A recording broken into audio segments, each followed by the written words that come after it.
Hi RJ Sha Family எப்படி இருக்கீங்க? நல்லா இருக்கீங்களா? LCU இருக்கு பாத்தீங்களா? அதற்கான பல பஞ்சாயத்துகள் போயிட்டு இருக்கு, நெருக்கடி போயிட்டு இருக்கு. இருந்தாலும் லோகேஷ் ஒரு விஷயத்தை விடாப்பிடியா ட்ரை பண்ணிட்டு இருக்காரு. அது என்ன அப்படின்றது இந்த வீடியோல வந்து பார்க்க போறோம். அது மட்டும் இல்லாம ஆடியோ லான்ச்சுக்கு பண்ணப்பட்ட பிளான் அதை பற்றியும் இந்த வீடியோவில் வந்து பார்க்க போகிறோம். நிறைய பேருக்கு ஹிஸ்ட்ரி ஆஃப் வைலன்ஸ் படம் தான் லியோ அப்படின்னு சொல்லிட்டு வேற ஒரு விஷயத்தை பண்ணுறாங்க லோகேஷ். அது 50% உண்மை, 50% ஹிஸ்ட்ரி ஆஃப் வைலன்ஸ் அப்படின்றது போய். இந்த வீடியோ முடிக்கும் போது உங்களுக்கு தோணும் எப்படி வந்து ஸ்ட்ராட்டஜி போட்டிருக்காரு லோகேஷ் அப்படின்னு சொல்லிட்டு. இது தளபதி ஃபேன்ஸ்க்கு மட்டும் இல்லாமல் லோகேஷனுடைய ஃபேன்ஸ்க்கும் வேற லெவல் இன்ஸ்பைரிங்காக இருக்கும். நீ எந்த ஃபீல்டில் இருந்தாலும் செம்ம அப்படின்னு தோணும். ஒரு கூஸ்பம் கிரியேட் பண்ணுற வீடியோவாக இருக்கும். சரிங்களா? வீடியோக்குள்ளே போகிறதுக்கு முன்னாடி எப்படி வந்து லியோ வந்து 1000 கோடி சம்பாதிக்கணும்னு எய்ம் வைக்கிறாங்களோ, நீங்களும் வந்து நிறையா சம்பாதிக்கணும்னு நினைப்பீங்க. டிப்ளமோ கோர்ஸ் படிச்சுட்டு இருப்பீங்க, இல்லை எனி டிகிரி படிச்சுட்டு இருப்பீங்க, இல்லை ஃபெயில் ஆயிருப்பீங்க ஏதாவது டிகிரியில். நம்மளும் ஐடி வேலைக்கு போகணும் அப்படின்னு சொல்லிட்டு நினச்சிங்கன்னா ராஜலட்சுமி எட்வர்ஸ் ஆன்லைன் பிளாட்ஃபார்ம் என்ன பண்ணுறாங்கன்னா Python, data science, full stock development, Java இதெல்லாம் சொல்லி கொடுத்து உங்களா ஐடி வேலைகளில் சேர்த்து விட்றாங்க. தமிழ்லேயும் இருக்குது, இங்கிலீஷ்லேயும் இருக்குது கிளாஸஸ். அது மட்டும் இல்லாமல் லைவ் கிளாஸஸும் இருக்குது, ரெக்கார்டிங் கிளாஸஸும் இருக்குது. 400க்கும் மேற்பட்ட கம்பெனியில் டைப் இருக்கிறதுனால உங்களுக்கு கோர்ஸை நல்லா முடிச்சிட்டிங்கன்னா உங்களுக்கு 100% ஜாப் சப்போர்ட்டும் வந்து கொடுக்குறாங்க.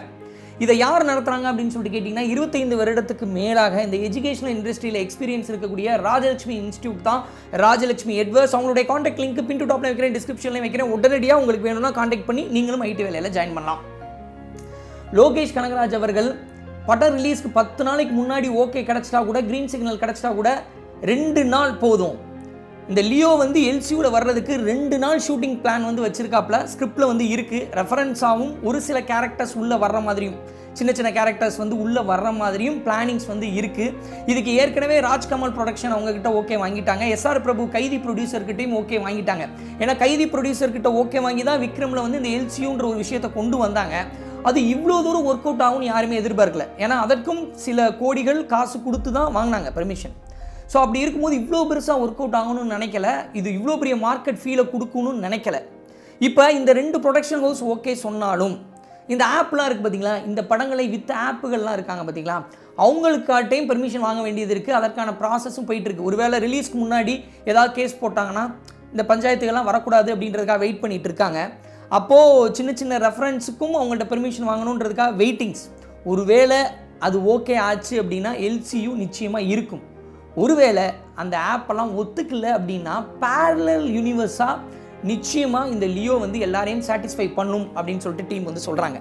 அடுத்தபடியாக நிறைய பேருக்கு என்ன நினைக்கிறாங்க அப்படின்னா தளபதி அப்படின்றது டான்ஸ் பயங்கரமாக பண்ணுவார், சொன்னோன்னே டக்குன்னு பண்ணிடுவார் அப்படின்னு சொல்லிட்டு நம்ம எல்லாருக்குமே வந்து தெரியும். ஆனால் டான்ஸ் மட்டும் இல்லாமல் இந்த ஃபைட் சீக்வன்ஸ் இருக்குது பார்த்தீங்களா, துப்பாக்கி படத்துக்காக தாய் ஸ்டண்ட் மாஸ்டர் கீச்சா அப்படின்ற ஒருத்தவங்களை வந்து கூட்டிகிட்டு வர்றாங்க. எந்த ஃபைட்டுக்கு அப்படின்னா அந்த தங்கச்சியை கடத்திட்டு போயிடுவாங்கல்ல அந்த ஃபைட்டுக்கு. ஸோ அந்த ஃபைட்டு எடுத்த அந்த கீச்சா யார் அப்படின்னு சொல்லிட்டு பார்த்தீங்கன்னா விஸ்வரூமில் அந்த சேர் ஃபைட்லாம் பண்ணியிருப்பார்ல அவர் தான். ஸோ அவருடைய ஃபைட்டிங் ஸ்டைல் வித்தியாசமாக இருக்கும். அதை பார்க்கும்போது அடிக்கிறது ஏதோ ஒன்று ஃபீல் வந்து மிஸ் ஆகிருக்கு. கொரியோகிராஃபில் பார்க்கும்போது தளபதிக்கு ஏதோ ஒரு ஃபீல் மிஸ் ஆகிருக்கு. டீம் கிட்டே சொல்லியிருக்காரு. ஏன்னா நம்ம ஃபைட்டு வேறு மாதிரி இருக்கும்.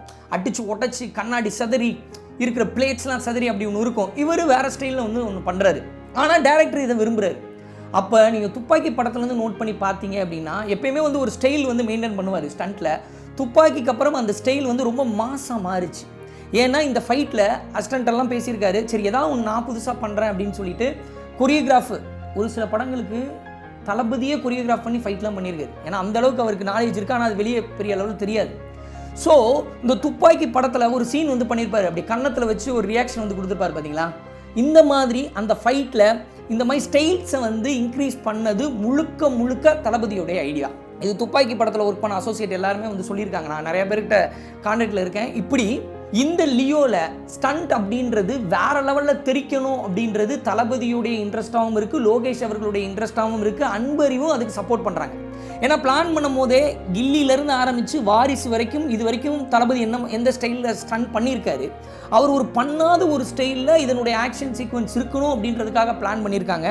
அதுலேயும் பர்டிகுலராக இந்த படத்தில் ஒரு 8 நிமிஷம் கிட்ட அர்ஜுன், சஞ்சய் தத், விஜய் அவர்களுக்கான ஒரு மாஸ் ஃபீல் வந்து வரும்.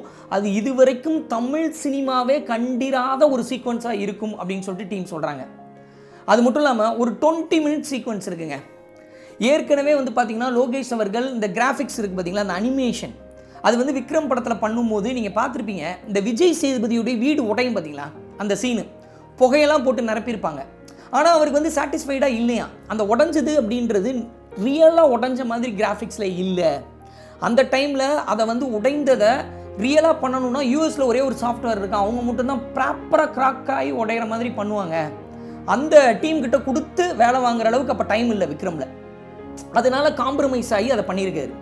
அது மட்டும் இல்லாமல் விக்ரமில் கமல் அவர்களை கொண்டு வர்ற ஆன்டி ஏஜிங்னு ஒரு டெக்னாலஜி இருக்குது பார்த்தீங்களா, அதையும் ட்ரை பண்ணாங்க, ஒர்க் பண்ணாங்க. ஆனால் அது வந்து அவங்க எதிர்பார்த்த அளவு வரல, அதனால அதை வந்து படத்தில் இணைக்கலை. ஸோ அதனால இதில் கிராஃபிக்ஸ் பட்டையை கிளப்பிடணும்னு சொல்லிட்டு ஹைனா சீக்வன்ஸ் ஒன்று இருக்குது.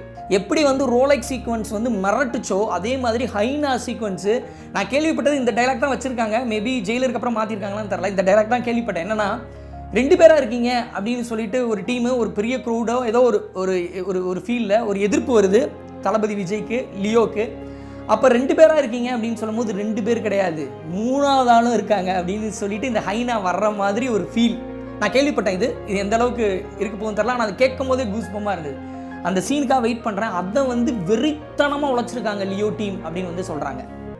அது மட்டும் இல்லாமல் ஆடியோ லான்ச்சுன்றது ஃபஸ்ட்டு மலேசியா, சிங்கப்பூர் அப்படின்னு பிளான் பண்ணாலும் தளபதி கட் அண்ட் ரைட்டாக சொல்லிட்டாராம். ஆடியோ லான்ச்சுன்றது நான் பேசுகிறது தமிழ் ரசிகர்கள் முன்னாடி தான் இருக்கணும். அப்படி சொல்லும் போது மலேசியாலையும் ட்ரை பண்ணியிருக்காங்க. ஒரு பர்டிகுலரான ஒரு ஆடிட்டோரியம், 15,000 பேர் இருக்கிற மாதிரி ஒரு ஆடிட்டோரியம். அந்த ஆடிட்டோரியமில் அன்ஃபார்ச்சுனேட்லி என்ன அப்படின்னு வந்து பார்த்தீங்கன்னா 4 அக்டோபர் வரைக்கும் வேறு ஏதோ ஒரு ஒர்க் போயிட்டுருக்கு, கேம் ரிலேட்டடாக ஏதோ ஒன்று போயிட்டுருக்குன்னு சொன்னாங்க.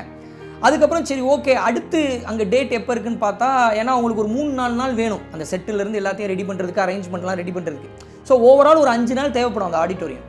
அடுத்து பார்த்தா 8ஆம் தேதி அந்த மலேசியா ஆடிட்டோரியமில் கான்சர்ட் இருக்குது அப்படின்னு சொல்லப்படுது. ஸோ அதனால் வேறு வழி இல்லை. சரி மலேசியாவில் வெளியே ஓப்பன் கிரவுண்டில் வச்சிடலாமா அப்படின்னு யோசித்தா மழை எப்போ வரும் அப்படின்ற ஒரு பயம் இருக்கிறதுனால தடை ஏற்படுமோன்னு சொல்லிட்டு அந்த பிளானை வந்து கைவிட்டுருக்காங்க. சரி தமிழ்நாடு அப்படின்னு சொல்லிட்டு பிளான் பண்ணும்போது விருமாண்டி வந்து மதுரையில் பண்ணியிருக்காங்க. ஏன்னா கமல் அவருடைய பெரிய ஃபேன் லோகேஷ் அவர்கள். ஸோ விருமாண்டி மதுரையில் பண்ணியிருக்காங்க. அந்த மாதிரி ஒன்று வச்சா என்ன அப்படின்ற ஒரு ஐடியா வரும்போது டீமு அக்செப்ட் பண்ணியிருக்காங்க. தளபதியும் மதுரையில் வச்சா ஒரு மாசாக இருக்கும்னு ஃபீல் பண்ணியிருக்காரு. ஒரு 50,000 பேராவது வருவாங்க. 50,000 பேர் உள்ளே இருந்தால் வெளியே 1,00,000 பேர் இருப்பாங்க, மாசாக இருக்கும் அப்படின்னு நினைக்கும் போது ஏஆர் ரோமான் கான்சர்ட்டில் நடந்த ஒரு சில பஞ்சாயத்துகள். தளபதி வேறு லியோக்காக வெயிட் பண்ணிட்டு இருக்காங்க. ஏற்கனவே லோகேஷ்க்கும் விஜய்க்கும் சண்டை அப்படின்ற பஞ்சாயத்தெல்லாம் வந்து கிளப்பிட்டு இருக்காங்க. அப்படி இருக்கும்போது இவர் அரசியலுக்கும் வர்றதுக்கு பிளான் இருக்கிறதுனால தளபதி விசமிகள் ஏதாவது பண்ணிட்டாங்கன்னா என்ன பண்ணுறதுன்னு சொல்லிட்டு நேரு ஸ்டேடியமில் நம்ம பண்ணிக்கலாம் அப்படின்னு சொல்லிட்டு காம்ப்ரமைஸ் ஆகி தான் அதுக்கப்புறம் இந்த பிளான்குள்ளே வந்து வந்திருக்காங்க. அது மட்டும் இல்லாமல் ஒரு ப்ரொடியூசரை பாதுகாக்கணும் அப்படின்றதுக்காக லோகேஷ் எடுத்த எஃபர்ட், அந்த லோகேஷ் அவர்கள் வந்து பார்த்தீங்கன்னா டீம் கிட்ட பேசியிருக்காரு. லோகேஷ் பேசினாரா இல்லை ஒரு அசோசியேட் பேசினாங்களான்னு தெரில. ஆனால் இந்த இன்ஃபர்மேஷன் கேள்விப்பட்டேன். அதாவது படத்தை இவ்வளோ நாளில் முடிக்கணும், பிப்ரவரியில் பிளான் பண்ணி அக்டோபரில் முடிக்கணும் அப்படின்ற ஒரு இன்ஸ்பிரேஷனை எப்படி லியோ டீம் எடுத்துக்கிட்டாங்க அப்படின்னு சொல்லிட்டு சொல்லப்படுதுன்னா, இவர் வந்து எப்படி கமலோட ஃபேனோ அதே மாதிரி இந்த பிளானிங், ஷூட்டிங், போஸ்ட் ப்ரொடக்ஷன், அந்த ஸ்ட்ரக்சர் மெயின்டைன் பண்ணுறதுலாம் மணிரத்னத்துடைய ஃபேனாகவும் லோகேஷ் அவர்கள் இருந்திருக்காரு.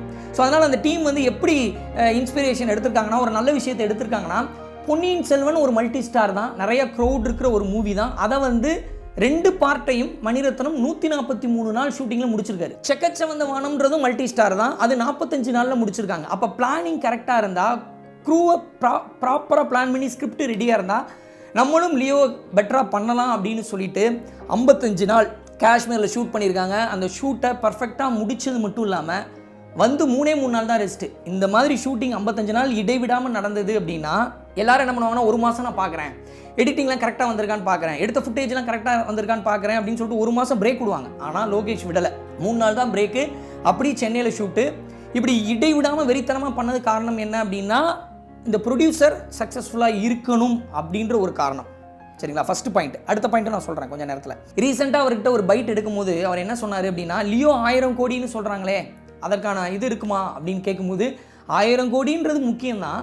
ஆனால் நான் எதை நினச்சி படம் எடுக்கிறேன்னா, ஆடியன்ஸ் ஒவ்வொருத்தவங்களும் 200 ரூபாய்க்கு டிக்கெட் எடுக்கிறாங்கல்ல, டிக்கெட் எடுக்கிற ஆடியன்ஸ் வந்து அவங்கள திருப்திப்படுத்தணும் அப்படின்றதுக்காக படம் எடுக்கிறேன் அப்படின்னு வந்து சொல்லியிருந்தாரு. ஸோ ப்ரொடியூசரை திருப்திப்படுத்துறதுக்காக அவங்க செலவு தேவையில்லாமல் ஆயிடக்கூடாது அப்படின்றதுக்காக அந்த ஷூட்டிங், இடைவிடாமல் உழைப்பு, பிளானிங், ஸ்கிரிப்டிங் இதெல்லாம் ப்ராப்பராக பண்ணிட்டார். அதே நேரத்தில் ஆடியன்ஸை எந்த வகையிலும் ஏமாத்திடக்கூடாது அப்படின்றதுக்காகவும் மெனக்கெடுறாரு. இந்த விஷயத்தை இவர்கிட்ட இருந்து கற்றுக்கணும்னு தோணுச்சு. ஏன்னா இன்றைக்கி 435 கோடிக்கு பிஸ்னஸ் பண்ணியிருக்காங்க லியோ, பிஃபோரே தேட்ரிக்கல் பிஸ்னஸே ஓவரால் எல்லா உலகம் ஃபுல்லாக சேர்த்து சொல்கிறேன். அப்போ 435 கோடி ரஃபாக நான் சொல்கிறேன். 435 கோடிக்கு பிஸ்னஸ் பண்ணியிருக்காங்கன்னா அது ஒரு 800 கோடியாவது கலெக்ஷன் ஆகணும் தேட்ரிக்கல் பிஸ்னஸே, ஆனால் தான் நல்லாயிருக்கும். ஸோ அப்படி இருக்கும்போது அதற்கான மெனக்கெடல் நான் வந்து ப்ரொடியூசரை மட்டும் பார்க்கல, என்னை தேடி வரக்கூடிய ஆடியன்ஸ்க்காகவும் நான் மெனக்கெடுறேன் அப்படின்ற மேட்டருங்க. ஸோ இதெல்லாம் பார்க்கும்போது எனக்கு என்ன தோணுது அப்படின்னா, ஷாபூத்ரியோட டச்சாக இதை சொல்லணும்னு நினைக்கிறேன். விப்ரோ நிறுவனத்தின் தலைவர் அசீம் பிரேம்ஜி கிட்ட கலாம் அவர்கள் ஒரு தடவை கேட்குறாரு உங்களுடைய சக்ஸஸ்க்கு என்ன காரணம்னு சொல்லிட்டு. அதுக்கு வந்து அசீம் பிரேம்ஜி சொல்கிறாரு, நெற்றி வேர்வை நிலத்தில் சிந்தும் அளவுக்கு உழைப்பு, கஸ்டமர் கேர் 2வது பாயிண்ட்டு, 3வது பாயிண்ட்டு லக் அப்படின்னு சொல்கிறாரு. உடனே கலாம் கேட்குறாரு, நீங்களும் லக்கை நம்புறீங்களான்னு சொல்லிட்டு கேட்குறாரு. அதற்கு அசீம் பிரேம்ஜி சொல்கிறாரு, ஹார்ட் ஒர்க்கும் கஸ்டமர் கேரும் இல்லைன்னா லக்கை மட்டும் வச்சு ஒன்றும் பண்ண முடியாது அப்படின்னு வந்து சொல்லியிருக்காரு. ஸோ அதே மாதிரி ஹார்ட் ஒர்க் டெடிகேஷன் அப்படின்றது லோகேஷ் கிட்ட இருக்குது.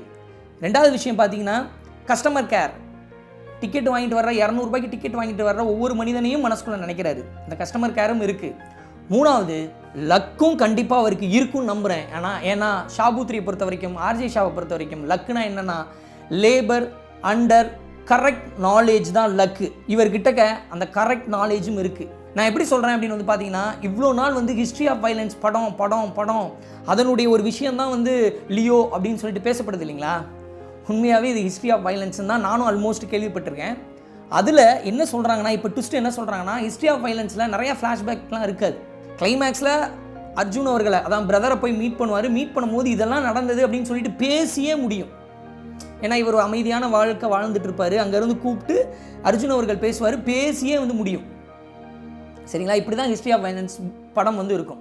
ஆனால் லோகேஷ் அவர்கள், லியோ டீம் அவர்கள் என்ன வந்து அஃபீஷியலாக ரைட்ஸ் வாங்கியிருக்காங்கன்னா, ஹிஸ்ட்ரி ஆஃப் வைலன்ஸ் படத்தினுடைய விதையாக இருந்த ஹிஸ்ட்ரி ஆஃப் வைலன்ஸ் புக்கை வாங்கியிருக்காங்க. ஏன்னா 1997 அந்த ஹிஸ்ட்ரி ஆஃப் வைலன்ஸ் அப்படின்ற புக்கு வந்து எழுதப்பட்டிருக்கு. அந்த புக்கில் இருந்து தான் ஹிஸ்ட்ரி ஆஃப் வைலன்ஸ் படம் வந்து 2005 படமாக வந்திருக்கு. ஸோ நம்ம ஏன் வந்து படத்தை ரைட்ஸ் வாங்கணும்னு சொல்லிட்டு புக்கே ரைட்ஸ் வாங்கினதான் சொல்லப்படுது. ஏன்னா அந்த புக்கில் நிறையா ஃப்ளாஷ்பேக்ஸ் இருக்குது, நிறைய இன்ட்ரெஸ்டிங்கான மாஸ் எலமெண்ட்ஸ் வந்து அந்த புக்கில் படத்தை விட இன்னும் அதிகமாக இருக்குது.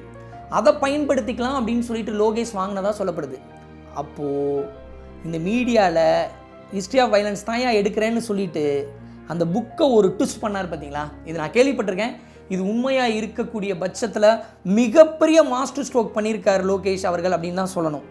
நிச்சயமாக சொல்கிறேன், லோகேஷ் கனகராஜ் அவர்கள் தமிழ் சினிமாவின் முதல் 100 கோடி வாங்கக்கூடிய இயக்குனராக வரணும் அப்படின்றதான் என்னுடைய ஆசை. ஏன்னா அவருடைய ஹார்ட் ஒர்க்குக்கு. ஸோ ஓவரால் இந்த வீடியோ உலகத்தில் ஏதோ மூலையில் இருக்கக்கூடிய பொண்ணுடைய பையனுடைய திருநங்கையினுடைய வாழ்க்கையை மாற்றும் அப்படின்னு சொல்லிட்டு நான் நம்புகிறேன். Thank you so much.